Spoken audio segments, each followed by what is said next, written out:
যেই সরকার আওয়ামী লীগের রাষ্ট্রপতি পরিবর্তন করার সক্ষমতা রাখে না, সে দেশ পরিবর্তন করবে কিভাবে? পদত্যাগ করলে হবে না, পদত্যাগের পরে তাকে গ্রেফতার করতে হবে। আমরা শুনছি এখন নাকি রাষ্ট্রপতি পদত্যাগ করবেন। রাষ্ট্রপতির এত বছর পরে মনে হলো তার পদত্যাগ করা প্রয়োজন। রাষ্ট্রপতি পদত্যাগ করবে না, হয়তো সরকারি রাষ্ট্রপতিকে সরিয়ে দেওয়ার পরিকল্পনা করছে। চিন্তা করে দেখুন, এই বিএনপি সরকার যারা বলে 2/3 আসন পেয়ে তারা সরকার গঠন করেছে, 5 মাসে তারা আওয়ামী লীগের রাষ্ট্রপতি পরিবর্তন করতে পারে নাই।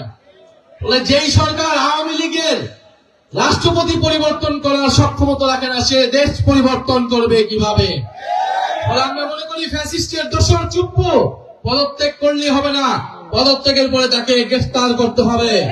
শিয়া বাটার ও ভিটামিন সমৃদ্ধ লিলি বিউটি সোপ, তারুণ্যময় উজ্জ্বল ত্বকের জন্য।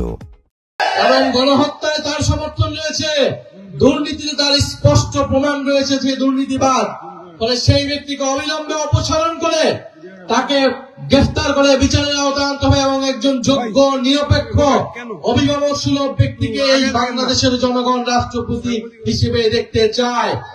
আমরা দেখেছি বিএনপি সরকার অতীতেও রাষ্ট্রপতি নিয়ে অনেক টালবাহানা করেছেন। কোন জনপ্রিয় ব্যক্তিকে, নিজের দলের ব্যক্তিকেও তারা রাষ্ট্রপতি হতে দেয় না। তারা এতটাই ভয় পায়, সবকিছু কুক্ষিগত করতে চায়, সবকিছু নিয়ন্ত্রণ করতে চায়। আমরা দেখব বিএনপি সরকার এবার কাকে রাষ্ট্রপতি নির্বাচন করে। কোন অযোগ্য লোককে রাষ্ট্রপতি যদি নির্বাচন করে, জনগণের এই সরকারের উপর তো কোনো আস্থা নেই, আরো সম্পূর্ণ রকমভাবে সকল আস্থা চলে যাবে। ফলে প্রিয় জামালপুরবাসী, আমরা স্পষ্টভাবে কয়েকটা দাবি নিয়ে এসেছি। গণভোটের গণরায় বাস্তবায়ন করতে হবে। তরুণদের যে কর্মসংস্থানের দাবি, আপনাদের প্রত্যেকের বাসায় তরুণ রয়েছে, তরুণী রয়েছে যারা শিক্ষা দীক্ষা লাভ করেছে, কিন্তু দেশে কোনো চাকরি নাই।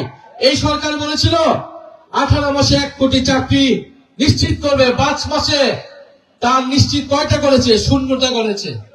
কোন চাকরি নিশ্চিত করতে পারে নাই, কর্মসংস্থান নিশ্চিত করতে পারে নাই।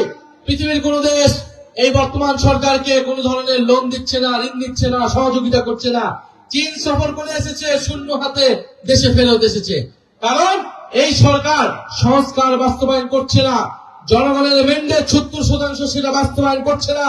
এই সরকারের উপর থেকে সকল ধরনের আস্থা চলে যাচ্ছে। ফলে কোন দেশ ওই সরকারকে সহযোগিতা করতে প্রস্তুত নয়। তারেক রহমান কোন সহযোগিতা পাবে না যদি না তিনি জাতীয় ঐক্য দেখাতে না পারেন। যদি জাতীয় ঐক্য না থাকে, বাংলাদেশ ঘুরে দাঁড়াতে পারবে না, বাংলাদেশের অর্থনীতি ঘুরে দাঁড়াবে না, বাংলাদেশের আইন শৃঙ্খলার পরিস্থিতি ঠিক হবে না। আমরা এখনো ঐক্যবদ্ধভাবে কাজ করতে চাই, দেশটাকে পরিবর্তন করতে চাই। শিয়া বাটার ও ভিটামিন সমৃদ্ধ লিলি বিউটি সোপ, তারুণ্যময় উজ্জ্বল ত্বকের জন্য।